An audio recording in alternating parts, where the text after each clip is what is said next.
We are here on a momentous evening, a historic evening. They have had so much success here as a tag team, and I couldn't be prouder of them. Thank you for everything. I don't know what I would have done without you. Tonight, into the TNA Wrestling Hall of Fame. They are Richard and Rod, the Johnsons. When WCW folded in 2001, JEFF was FUCK'd. He'd held up Vince McMahon for money 2 years before, and now there was no place for him to go. Not letting the blacklisting get him down, Jeff decided, I'll start my own company with blackjack and hookers. And so he did. Now, some 18 years later, Impact Wrestling is still around, and recently have been celebrating the OG NWA TNA days. So we thought what better show to revisit than the first ever TNA Weekly PPV, featuring TNA legends like AJ Styles, Abyss, James Storm and the Johnsons. TNA of course stood for Total Non-Stop Action, but we all know they wanted it to remind people of tits and ass. This is the same company that soon after had a stable called SEX, subtle as a brick. Deciding to aim for a more adult audience than WWE was currently catering to, they banked on producing weekly pay-per-views instead of weekly TV shows, the first of which took place on June 19th, 2002. In an interesting tidbit in TNA history, the show almost didn't happen due to a broken ring. No, I'm not talking about the Rainbow Express. Just before the pay-per-view went live, a humongous wrestler named Cheeks managed to break all the ropes. Was he fattened up and sent by Vince McMahon to sabotage the show? We'll never know, though I'm going to say yes. They managed to fix the ring just in time and went live with the first ever NWA TNA Weekly pay-per-view from the Tennessee State Fairground Sports Arena, or the Asylum. No expense has been spared by whoever had the balls to back this idea. Fireworks explode and sparklers sparkle, and we can genuinely see the ring crew still trying to fix the ropes that jobbed the Cheeks' arse before the event started. Beanie Baby salesman Don West energetically introduces us to the show in his best Ace Ventura shirt, and with him is Ed Ferrara, taking time off from his JR impression in favour of cosplaying as Jonathan Davis from Korn. And completing the three-man booth is wrestling superbrain Iron Mike Tenay. They buy some more time for the ring crew, and we get our first look at the now legendary Impact contributor Jeremy Borash, whose job is to bring out some wrestling legends. They walk out painfully slow, so Jeremy starts introducing them faster to scoot them along. It's okay fellas, take your time, the ring's still broken. Among the legends is Ricky Steamboat, who brings with him the NWA title that will be on the line tonight, and he announces that he'll be refereeing the final fall. The historical love fest is ended by Jeff Jarrett coming out, and he's pissed off, and as you might remember, he doesn't like to be pissed off. He thinks the match idea stinks and tells us all so. One of the legends, Jackie Fargo, takes exception, tells him to kiss his ass and gets so riled up that he almost forgets to talk into his microphone. So I don't want to hear about how you try to... There's the strut that we talked about! You don't do it like the fabulous one does. But he does manage to tell Jeff that he's going to be first entry into the Gauntlet later tonight. Someone else's music hits, and it's Ken Shamrock with the world's most dangerous sideburns. He agrees that the match idea stinks, but announces that he's number 19 in it anyway. Then Scott Hall appears in the crowd somewhere else, and he gets a massive ovation, fresh off leaving the WWE just a month earlier due to his personal issues. He also hates the Battle Royal idea. The gist here is apparently everyone thinks the main event idea is stupid, but they all still want to win it. And that ends our opening segment. So weird to have all the main eventers out here shitting on the idea for the main event. I suppose the idea is they all think it should be decided one-on-one, but surely there's better ways to convey it than dumping all over your main event. Get used to this site because in the back is our resident TNA for TNA, Goldilocks. Plucked from the music industry and straight into interviewing little people, what a treat. Her job is to hold a microphone and do smell the fart acting as the wrestlers talk nonsense. Her real name is Moon Shadow. She didn't even need a wrestling name, never mind one as bad as Goldilocks. Her guest is Puppet. He's a midget, but he hates midgets. His words, not mine. Can you imagine that with any other minority? He's Mexican, but he hates Mexicans. He cuts a promo and Goldilocks does the face. And they got these two midgets up at T.O. in Hollywood. All I want to say is I want to see some midget blood. And I just think I can provide that. If you're wondering about her, she did stay with the company for a while, even producing about a dozen theme songs for TNA Knockouts. If you can tell the songs apart, you're a better man than I. Oof, I even forgot about the cage dancers. Just remember, the TNA stands for Total Non-Stop Action. But just as I say that, our first match puts three bona fide TNA legends, AJ Styles, Low Key and Jerry Lynn, against the Flying Elvises. That's right, the man who would become TNA's greatest ever export had his first match in the company against three Elvis impersonators. The three kings of rock and roll here are Sonny Siaki, Jimmy Yang and Jorge Estrada. and all of them have opted to be the young athletic Elvis rather than the old fatter died on the toilet Elvis. Good choice. Right away, Mike Tenay gets over the fact that this is part of the TNA X division where there are no limits or definitions. Not a hard concept to understand, unless you're Eric Bischoff apparently. It's almost too fast to call right away as the Elvises are taken out with dives, and Styles shows us what he could do, even in 2002 against Yang. We're also told that Styles, Key and Lynn will be facing each other next week for the new X division title, with Psychosis in the mix also. Why'd he get out of fighting Elvis? Maybe he's up against Michael Jackson later on. Jimmy Yang no-sells a tornado DDT from Jerry Lynn, then flips off him in the corner. Lynn then pulls out some of his classics on Siaki. Lynn had only left WWE a few months earlier himself. Low Key comes in and he gets double teamed, allowing Estrada to hit an impressive split leg moonsault and a top rope neckbreaker and a standing shooting star press. And speaking of shooting, Low Key starts throwing some kicks. There's a hot tag to AJ Styles and he hits the famous springboard reverse DDT. Then Yang flips out of a German suplex and beheads AJ Styles with a leg lariat. The action here is ridiculous and everyone gets a chance to hit a big move, ultimately ending with Low Key accidentally nailing Styles with a rolling kick. This allows Yang to hit a twisted moonsault for the pin on Styles. Incredible action for the entire duration, and some of these shots were absolutely laid on. Pile drivers, stiff kicks and high flying to boot. In fairness, the perfect way to kick off a company called Total Non-Stop Action. And yes, the eventual biggest star in TNA history was pinned on the opening night by the man who would become Jimmy Wang Yang. As for the rest of the Elvises, Estrada didn't do much more in wrestling after TNA, but Sonny Siaki actually did spend a fair amount of time in WWE developmental before he retired in 2008 so he could donate a kidney to his brother to save his life. Now there's a retirement story you don't hear every day. Wholesome Sonny Siaki. And speaking of wholesome, our cage dances are back and being used as a transition into our next contest, which is a midget match. Again, their words, not mine. Hollywood and Tio are in the ring and ready to rumble. They could have put these two on when the ring broke. They wouldn't even have needed the top rope. They mess up the very first move of the match, but no matter. They follow up with chops and a headbutt to the tiny butts. Say what you will, the Nashville crowd in 2002 absolutely eat this up. Let's just say the TNA Asylum most definitely had a bar. Hollywood at one point hits a big tadpole splash from the top rope. And not to be outdone, Tio finishes off with a sort of swanton bomb. And that's it for the midget match. What do you want me to say? It was sloppy and short, like the competitors.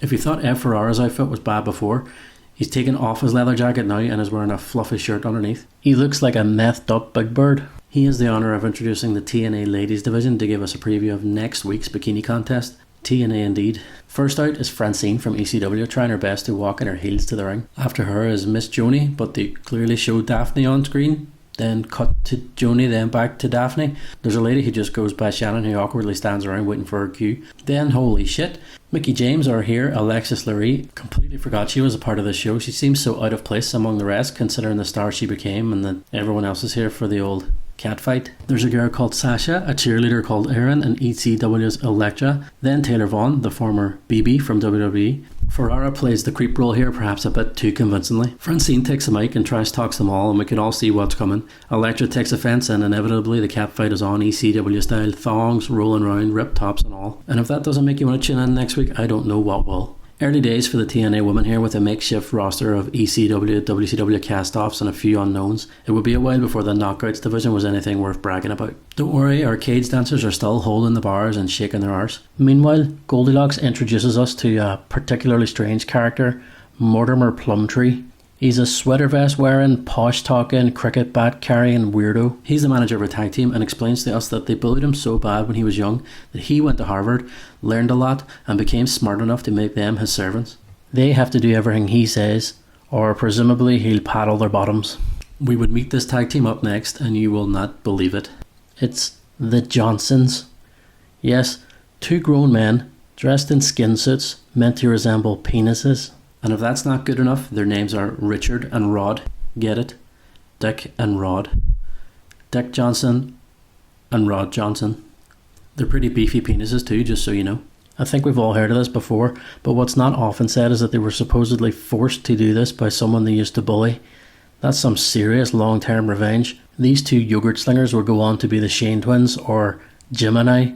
Possibly the only gimmick near as bad as being the human spam javelins. This is as bad as the Ding Dongs, who surprisingly weren't meant to be phallic at all. Their unlucky opponents who have to come out and sell this shit are a lot more well known. James Storm and Psychosis. Storm is already a cowboy, though Kinda looks like a flasher. And he has guns that shoot, smoking gun style. The Johnsons shoot too, just something different comes out. And I have no idea who is the dick and who is the rod, so you're on your own there. It's actually all Johnsons for a long time, and it's not compelling past the absolute lunacy of the gimmick. Who did Storm and Psychosis piss off to get this assignment? Somewhere in here, Alicia comes to the ring, who you may better know as Symphony from WCW, or probably better as Ryan Shamrock. She's interested in some dick action, so she's out to watch the Johnsons tangle. Eventually it's hot tag city, but it doesn't last long at all as Dick and Rod get stereo suplexes. Unfortunately, Psychosis and Storm prove they're not too good at beating Dick, and they are pounded by two Johnsons after Plumtree interferes. Pretty dominant performance from the two, with Storm and Psychosis not getting in much offense to write home about. As a treat at the end, one of the Johnsons' masks even bunches up to make him look even more like a Todger. So, for the record, not only did the Elvis impersonators beat the TNA legends in match 1, the men dressed as cocks picked up the win in this one. After the match, referee Slick Johnson is confronted by Alicia, who demands some money from him. Did he just bet on the penises? What's going on? Wait, is it because his name's Johnson? There was no real payoff to this, and Alicia was gone from TNA shortly after. Goldie is still backstage, and she's meeting another amazing tag team creation, the Dups. That's Bowed Up and Stand Up. Stand Up. And it gets worse. As if being booger-eating southern cretins isn't enough, they introduce Goldilocks to their girlfriend, as in girlfriend of both of them, and her name is Fluff. Fluffed Up. Let that one settle for a minute. Fluffed Up is, I guess, also their cousin or sister. The insinuation anyway is that there's something incestual going on with all the Dups, which if you ask me is fucked up. Fluff has a bath full of beer for them, but a TNA official comes in and tells them we don't want any intoxicated wrestlers in the locker room. Does he know Scott Hall was here earlier? And for the record, the Dups were a thing long before, so we can't place all the blame on TNA here. Still, someone easily could have said no, but how can you say no to this and let two Wally Wonkas walk around as a gimmick? It's anything goes in the TNA tag division. Up next, Jeremy Borash brings out two NASCAR drivers, Hermie Sadler and Sterling Martin, who get a huge ovation from the Southern ass crowd. Someone somewhere decided, hey, you know what this wrestling show needs? A serious interview about racing. It goes a bit like this. I'm going to go left, and then I'm going to go left some more, and I think if I can keep going left, I can win this championship. Thankfully, it's interrupted by K-Crush, or K-Quick, or eventually R-Truth, who looks exactly the same almost 20 years later. At this time, he's playing the super serious race card and knows exactly how to bait the audience. He almost starts a race war by letting the NASCAR guys know that his kind are the real athletes who can dunk balls and score touchdowns. At least they knew this audience would boo a confident black man. He, rightly, calls them out for not belonging in a wrestling ring. You know what? Damn you and damn Alabama. I'm finna introduce you to professional wrestling. Hermie, what a name, steps up to Truth, but just as he's about to get slapped down, he's saved by the Great White Hope, Grandmaster Sexy. The NASCAR guys toss Truth over the top rope as the white masses go nuts. Then, to add insult to injury, the Grandmaster of Cultural Appropriation speaks some long outdated hip hop and challenges Truth to a match next week. Yo, yo, yo, yo, yo, yo, yo! K-Crush! Listen up, you motherfucker! Whoa! Mofo! Slightly uncomfortable in hindsight, making the angry black man the heel and the three good old southern boys the heroes.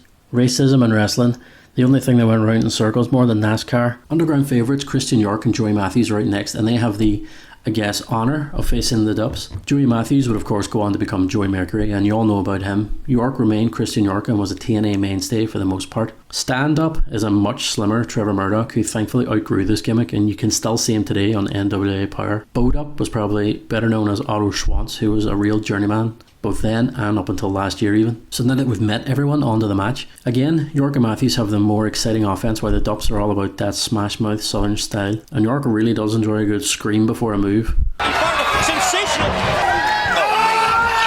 I mean, drops him down to the mat.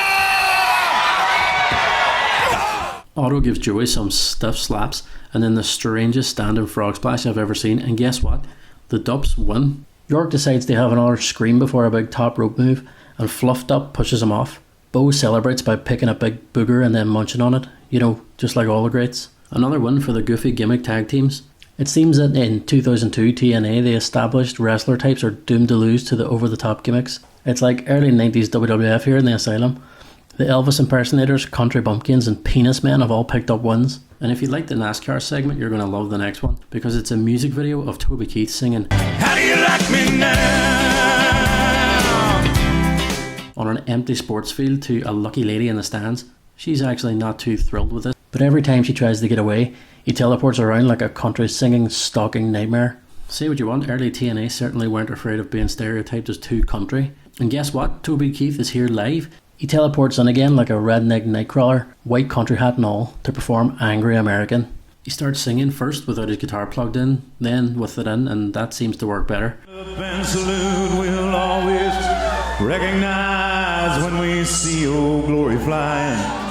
There's a lot of men dead, so we can sleep in peace at night when we lay down our heads. But oh Jesus, the song Angry American. Some people hoot and holler for Toby as he performs an unironic country song about the USA, freedom, war, the Statue of Liberty, eagles, the red, white and blue, milkshakes, not having healthcare, shooting up your local mall, everything truly American. It's genuinely like the South Park episode where they parody the 9/11 songs.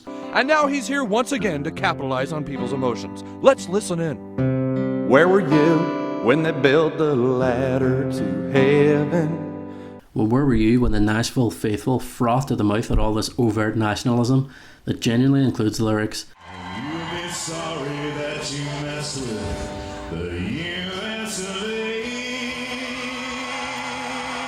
'cause we'll put a boot in your ass. It's the American way. Jeff Jarrett comes out during this American Love Fest and shoves past Toby Keith in a massive heel move for Nashville, but a face turn just about everywhere else in the world. It's time for your main event to crown the NWA World Heavyweight Champion, and it is a gauntlet for the gold match. The rules are simple. It's a fucking Royal Rumble. They just can't call it that. 20 men are in it. Jeff Jarrett starts, another man enters every 90 seconds until it's down to 2. The only difference is when it comes down to the final 2, it becomes a one-on-one match. Gauntlet for the gold, my hole. But we do get an interesting array of talent here for sure. Buff Bagwell is the first out after Jeff. Another man sure he wasn't getting a call back from the WWF anytime soon. He's still in decent shape here. Still buff, still the stuff. He just can't get booked enough. The WCW alums go at it with Jeff eating the blockbuster within about a minute. Then Jeff unceremoniously dumps Buff out faster than Vince McMahon did. Next out is another WCW star, Lash LaRue. Jeff takes him outside and smashes him into the barrier where a kid almost takes an elbow from the Raging Cajun. Back in the ring, Jeff chucks him out after a stroke. The move, not the illness, letting the WCW undercard know things won't be much different here in Nashville than they were in Atlanta. They just bring out the next contestant before the 90 seconds are even up, and it's former WCW Hardcore Champion and current NXT coach, Screaming Norman Smiley. Say what you want, but the fans are popping big for this just a year or more after WCW folded, and of course, the big wiggle gets a big reaction. But as the story continues, Jeff eliminates him with ease. This time we wait for the full 90 and Apollo is the next man out. A much bigger Puerto Rican star who nails Jeff with a sit-out powerbomb. He lifts Jeff up for a gorilla press, but before he can toss him out, K Crush runs in and saves Jeff. Crush and Jarrett work together to work down Apollo until Slash comes out. No, not the fluffy guy from Guns N' Roses. You might remember him as part of PG-13 in the WWF. Or you might not. Here he's one of James Mitchell's typically occult type characters that a teenage goth would dream up. So edgy. We have 3 heels taking on Apollo here until Del Rios runs out, looking like a Poundland Scott Steiner, dyed beard and all. And it's completely intentional, I think.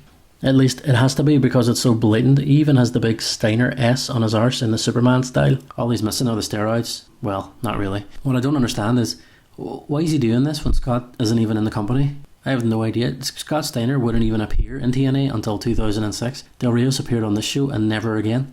Del Rios is, believe it or not, the former Fantasio who appeared once on WWF TV, did some tricks from a kid's magic set and stole Earl Hebner's boxers. From magician to Steiner impersonator, what a career. Justice is out next, another landmark entry because this is the man who would go on to become TNA legend Abyss. He even gives Del Rios a big black hole slam here for good measure. The ring starts to fill up now and Conan joins the fray to a big reaction and everyone gets a rolling clothesline. Next we see Joel Gertner, who isn't an entry. Instead, after his usual spiel, he introduces Bruce from the Rainbow Express, another cheap heat magnet tag team for the Nashville audience to eat up, as they are a supposedly gay tag team, Lenny and Bruce. So if you're keeping score, some of the bad guys here are gays and blacks. It's like Christmas dinner when that one uncle has had a few too many. Out after Bruce is Rick Steiner to another big pop and of course a lot of barking. What's odd is that he doesn't seem at all confused by the fact that there's a fella in there dressed like his brother, but I thought, oh, this must be the story. But no, he doesn't even go after him or anything. He just wanders past him and starts wrestling someone else. Someone please explain this to me. Why is he dressed like Scott Steiner? Rick takes out Slash and Justice in quick order. Then James Mitchell sends out another one of his monsters in Malice, the man who Hulk Hogan famously identified as the Wall from 1,000 feet away. He just starts throwing people around as if it were that easy all along, and Crush, Del Rios and Bruce are out on their arse, followed by Conan, who tumbles out in slow motion. Rick Steiner also goes out at the hands of Malice, who is maybe surprisingly getting the Diesel treatment. And where there's a Diesel, there's a Razor, because Scott Hall comes out next, during which Apollo for some reason perches himself on the top rope, then just gives up on that idea and has to humbly climb back down. Scott and Jeff have a bit of a miscommunication before Jarrett eventually takes a Razor's Edge. Your next entrant is a washerwoman in a bandana. No, it's Toby Keith. He gives Jeff Jarrett a vertical suplex. No wonder he wears the hat, that hairline is holding on by a thread. Keith and Hall chuck Jarrett over the top for a monster reaction, then Keith leaves rather than try and win the title. It was all about getting to Jarrett. Apollo and Hall team up now on Malice until the Wildcat Chris Harris comes out. Then, in quick succession, we see the Vampire Warrior, or Gangrel to his friends, Dangerous Devon Storm, the former Crowbar, and Steve Corino, the only man who has held the NWA title before. Meanwhile, Scott Hall just takes a breather as everyone else wears each other out. Part of his character, or just a breather? We'll never know. Finally, our last entrants, Ken Shamrock and Brian Christopher, join the match. Christopher takes out Storm, Gangrel and Chris Harris far too easily when most of them just charge him and jump out. He puts Steve Corino out next, but it's Ken Shamrock who ends his role and sends him packing. Apollo gets back body dropped over the top and into a cameraman, and Malice gets a surprise elimination on Scott Hall when he goes for a Razor's Edge. So it's Shamrock and Malice who are your two remaining stars, which means it's time for a singles match for the NWA title, and everything is starting to feel about rushed at this stage. Ricky Steamboat has run out to join us and referee the match, and it's on that quickly. Malice has been in there much longer but takes control with his power moves. He really gets the first show push here. The big choke slam's applied, but Shamrock latches him into an armbar. Soon after, a big boot gets caught and turned into the ankle lock. Malice puts up a fight and reaches the ropes, but Ken doesn't break it. Ricky Steamboat gives him a 7 count before he breaks it. Is that NWA rules?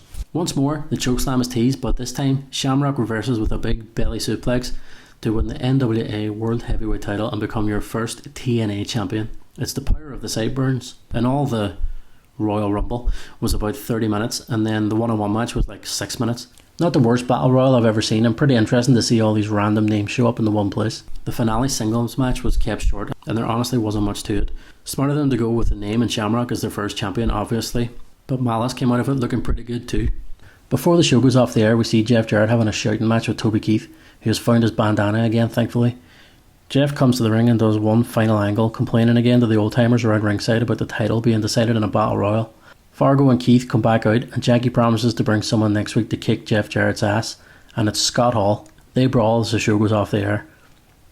Shamrock's celebration didn't last long, I suppose a sign that we better realise that Jeff Jarrett is the real main event here. Ken's reign would just last a few weeks, as he lost to the K-Crush in the summer before leaving TNA altogether. I don't think it's unfair to say that TNA was nearly picking up where WCW had left off, with a bit of a laughable attempt at the Attitude Era with a southern twang. But it's actually pretty nostalgic, as it took place only a year or so after WCW folded, so everyone looks just like they did there, and seeing those names who would eventually become TNA legends was interesting to see. The 6-man opener is the easy match of the night, though there was some decent wrestling elsewhere, particularly from York and Matthews. The main event was a fairly entertaining battle royal with a rushed one-on-one match. Obviously, it hasn't aged well either. You leave it more wondering what they were thinking with penis tag teams, midgets, race angles and women in cages. And you can't even blame Vince Russo because he wasn't even involved yet. You end up wondering how this weekly pay-per-view concept ever got off the ground, as it wasn't exactly must-see TV. But thankfully it did, and the company eventually became a lot more AJ Styles and a lot less early 2000s WCW. So that's it for another rundown of a classic wrestling show. As always, you'll find us on Twitter at LOG Podcast and on Instagram as Legion of Gloom Podcast. Please like and subscribe here on YouTube and all that good shit. See you next time.